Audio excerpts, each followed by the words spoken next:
Hi, my name is Ludang Allen, and I'm an immigration lawyer here in Toronto, Canada. So today I'm coming to you for a quick update about the Express Entry.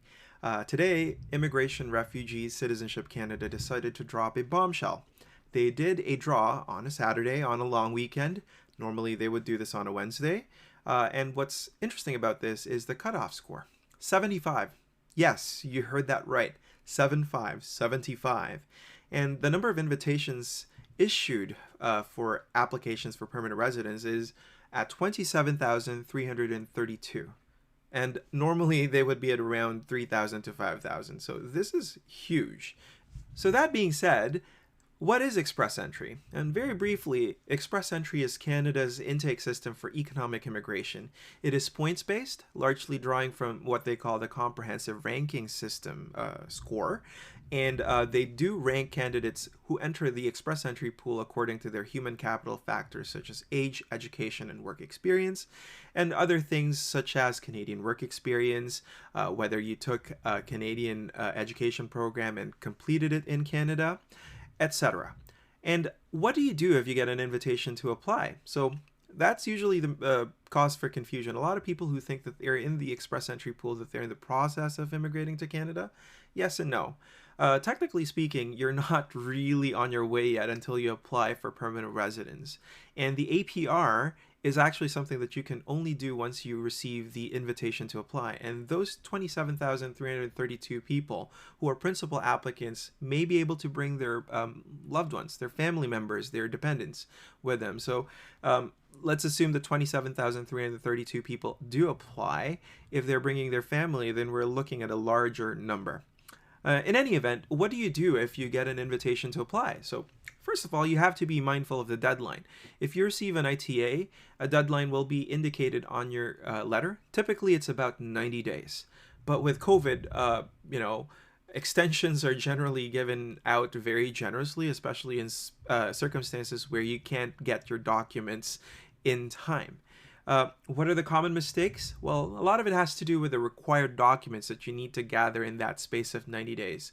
So you would have to get your police certificates in jurisdictions where you lived for 6 months in the last 10 years. You would have to get your employment letters, and you would have to get supporting documents with respect to your finances if you're under the FSW. But again, this is a Canadian Experience Class exclusive draw. Therefore, people who would be applying for permanent residence under this category would not need to show proof of funds. Common mistakes that actually do happen in express entry applications for permanent residence would relate to employment documents. These documents typically need to have certain details about the employment, such as the task, responsibilities, remuneration, the title of the position, etc., properly written out in the letter. And a lot of applications, unfortunately, fail this test. And other things would be the wrong documents when it comes to police certificates, for example. They have specific instructions, such as scanning your documents in color. And if you don't do that, unfortunately, express entry applications for permanent residence, IRCC has a one-touch policy, meaning that basically if you don't meet the requirements the first time around, you're just refused, and then they just tell you to reapply. Problem is, you might not necessarily have the points at that point. So I figure that at this point we should mention the value of getting proper representation. Guys, get an immigration lawyer to at least review and orient you to what you're up against. And this is pretty much a golden ticket, but nothing is guaranteed until you actually land as a permanent resident. So, save yourself from that misery. Do get a consultation from an immigration lawyer. So what happens now? Is there going to be another express entry draw that would, say, have another cutoff score that is very, very low? It depends on the invitations to apply that will be issued. It depends on the number of people who will be in the pool at that point. I mean, the policy background here, guys, is that, interestingly, Canada has increased its goal of taking in new permanent residents in Canada, but at the same time, the pandemic has hampered efforts to actually settle those permanent residents in Canada. So as a result, Canada has decided to look inwards to source its permanent residents. What do I mean? So you have a lot of temporary residents who are international students in Canada or temporary foreign workers in Canada. Canada's looking to them to essentially fill in this spot. And that's mainly the reason why they did a CEC exclusive draw today.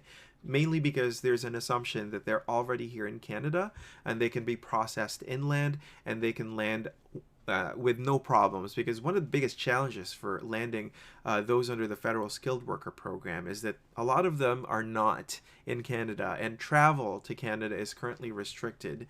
And if you have a COPR, a confirmation of permanent residence document, which allows you to land at the port of entry, essentially those that were issued after March 18th, 2020, almost a year ago now, are told to stand by, really. So those who are landing from the FSW program would either already be here in Canada, or they could be essentially people who got their COPRs before March 18, 2020, and are only landing now, for example, assuming that their COPRs are not expired. So it could go both ways. That's the thing. Will that score be higher or lower? Well, certainly it's interesting how people would respond to a large invitation such as this. It's very likely that a lot of people will sign up and create express entry profiles in the coming days, essentially hoping for a chance, essentially, to get an invitation to apply, knowing fully well that the government is now trying to ramp up on its intake of permanent residents. So that could actually create a bump in the score cutoff. However, there were 27,000 people who were in the pool who are now no longer in the pool. So we have yet to see what this will actually do to the cutoff score in the next coming weeks. So for that, we'll have to stay tuned. And if there are any updates in that regard, we will definitely be posting a video on that. But yeah, if you did get an invitation to apply, guys, this is a golden ticket, but don't waste it. So book a consultation. Link in the description on how to book a consultation with us, and we'll be happy to accommodate you.